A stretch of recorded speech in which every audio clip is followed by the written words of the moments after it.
Film में आपके स्वागत बा। टीम फिल्म के सब्सक्राइब करे खातिर सब्सक्राइब के लाल बटन के दबाएं और नया नया गाना सबसे पहले सुनने खातिर घंटी के दबाएं।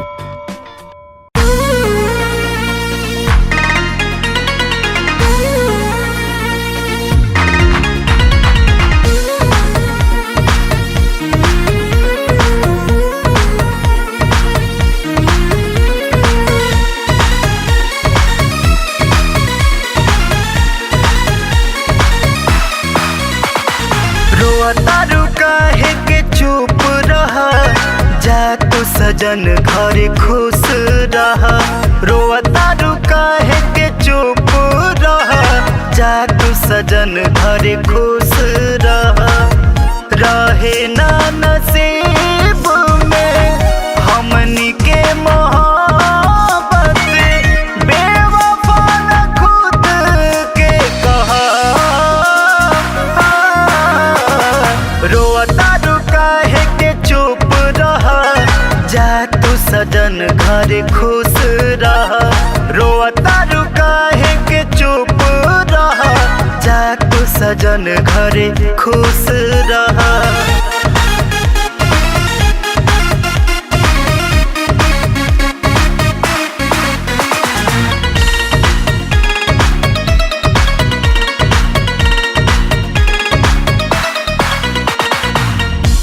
दिल के सुकून तू ही करार हो, कबहू न खत्म होई तोहरा से प्यार हो।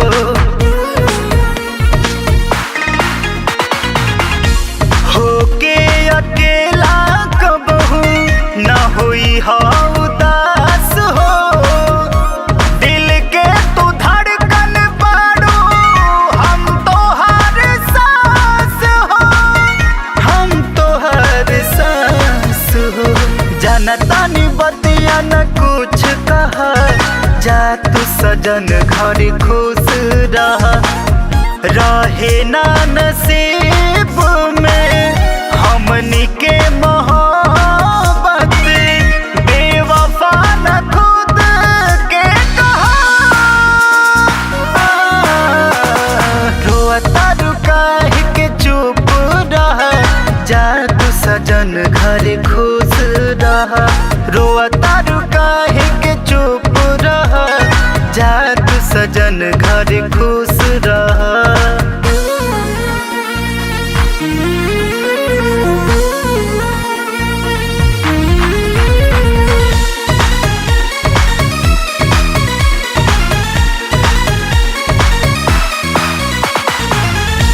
भला ही तू जात बाड़ू अखिया से दूर हो, मोहब्बत के नाम याद रखी हा जरूर हो।